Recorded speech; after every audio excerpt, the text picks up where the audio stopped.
আরেকদিন দেখবেন bankers association এসে মাঠে নামছে, আরেকদিন এমন অসম্ভব কিছু না, জিল্লুর ভাই যেটা বললেন সেনাবাহিনীর একটা অংশ দেখবেন প্রকাশ্যে সমর্থন দিয়ে দিবে।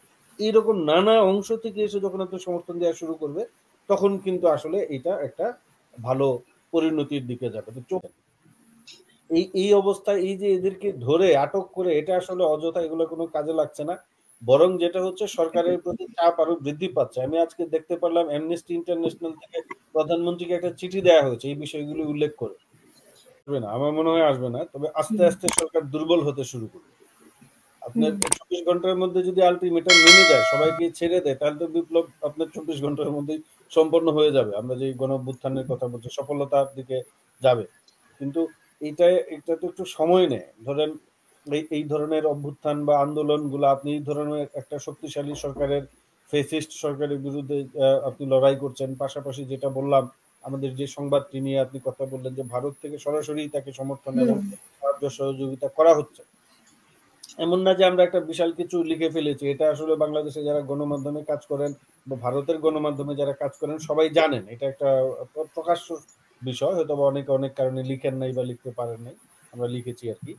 এরকম সাপোর্ট তো আছে সরকারের সঙ্গে। তো এই সাপোর্ট, সরকারের নিজস্ব শক্তি, সবকিছুকে আপনার দুর্বল করে চূড়ান্ত বিজয় অর্জন করতে একটু সময় লাগবে। কিন্তু ওই যে আমি বললাম যে আপনার নানা জায়গা থেকে, নানা পকেট থেকে লোকজন এসে এখানে জড়ো হচ্ছে। ধরেন আজকে যারা বুদ্ধিজীবীরা ছিলেন, এরা কিন্তু বাংলাদেশের, যারা আলটিমেটাম দিয়েছেন বিক্ষুব্ধ যে নাগরিক সমাজ, ইনারা কিন্তু বাংলাদেশের ধরেন যে নন গভর্নমেন্ট যে ইনস্টিটিউশন গুলো আছে, ওইখানে তারা লিড দেন। ধরেন টিএইবির ডক্টর ইফতেখারুজ্জামান ছিলেন, বা আরো অন্যান্যরা ছিলেন। তারপরে আজকে যারা অ্যাডভোকেট রেজাউনা, সুলতানা কামাল। হ্যাঁ, উনারা ছিলেন। আমি ওই সবাই মিলে ইনারা কিন্তু যখন এই যে সরকারকে যে একটা আলটিমেটাম দিলেন, তার মানে কি সরকারের সঙ্গে ওনারা যদি এখন সরকারের পক্ষে সমর্থন দিতেন, তাহলে সরকার শক্তিশালী হতো। কিন্তু উনারা এখন সরকারের বিপক্ষে কথা বলছেন সুশীল সমাজের অংশ হিসেবে। তার মানে আন্দোলনের মাঠে যারা আছেন তারা শক্তিশালী হচ্ছে।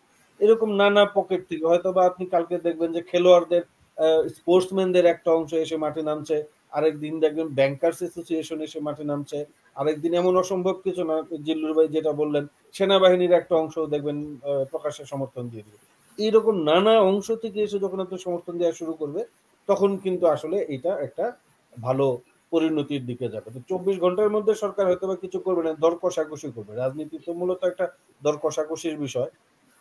২৪ ঘন্টা পরে হয়তো বা ২ জনকে ছেড়ে দিতে পারে, ৩ জনকে ছেড়ে দিতে পারে, বা আর একটু পরে ছাড়বে। ওরা হয়তো বা ওনারা মানববন্ধন কিন্তু করবেন বা ওকে আসলে ওদেরকে কেন ধরে রেখেছে? মানে যে সমন্বয় ৬ জনের কথা আমরা বলছি, আরো আছে মানে যাদেরকে গ্রেফতার করেছে, কিন্তু এই ৬ জনকে কেন এখনো এটা ধরে রেখেছে? শুধু এই সমন্বয়ক না, মানে প্রচুর আটক করা হয়েছে। ধরেন আমাদের মিরর এশিয়ার একজনকেও তো আটক করা হয়েছে, ওনাকে আজকে আদালতে তোলা হয়েছিল, পরে জেল হাজতে পাঠানো হয়েছে রিমান্ড শেষে। তো ওরা এই যে লোকগুলা, এদেরকে যে আটক করা হয়েছে অযথা, ভীতি সঞ্চারের জন্য, মানুষের মধ্যে ভয় ধরানোর জন্য, যে মানুষ যেন মাঠে না নামে বা এই সরকারের সমালোচনা না করে, তারা যেন একটু দূরত্ব বজায় রাখে। কিন্তু ভয় তো ভেঙে গিয়েছে মানুষের।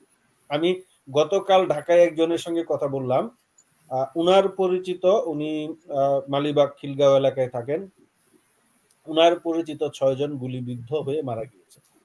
এবং ইনারা কিন্তু কোনো রাজনীতিও করেন না, কোনো দলের পক্ষেও না।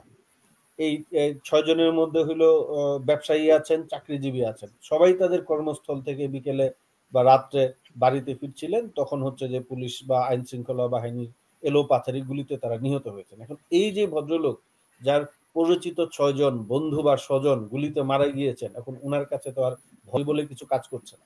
এখন উনি তো মাঠে নামার অপেক্ষায় আছেন। এই অবস্থায় এই যে এদেরকে ধরে আটক করে, এটা আসলে অযথা, এগুলো কোনো কাজে লাগছে না। বরং যেটা হচ্ছে, সরকারের প্রতি চাপ আরো বৃদ্ধি পাচ্ছে। আমি আজকে দেখতে পারলাম অ্যামনেস্টি ইন্টারন্যাশনাল থেকে প্রধানমন্ত্রীকে একটা চিঠি দেওয়া হয়েছে এই বিষয়গুলি উল্লেখ করে। এরকম চিঠি আরো আসবে দেখবেন সরকারের কাছে, আসতেই থাকবে।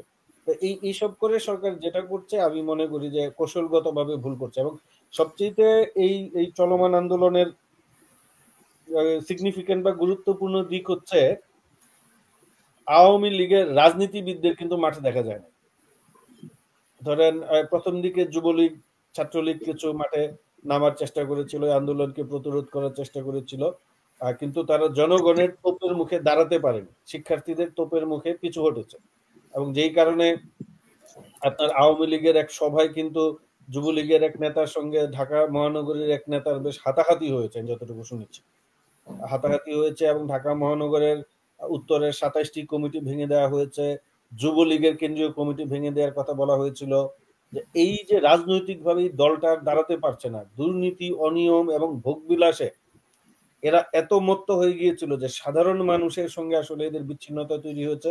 এবং যেটা হচ্ছে যে এখন যারা রাজনীতি করেন এরা তো এত অগাধ বিত্তের মালিক হয়েছেন, এখন উনি তো মাঠে এই মুহূর্তে এই উন্মত্ত জনতার সামনে গিয়ে দাঁড়াবে কোন দুঃখে?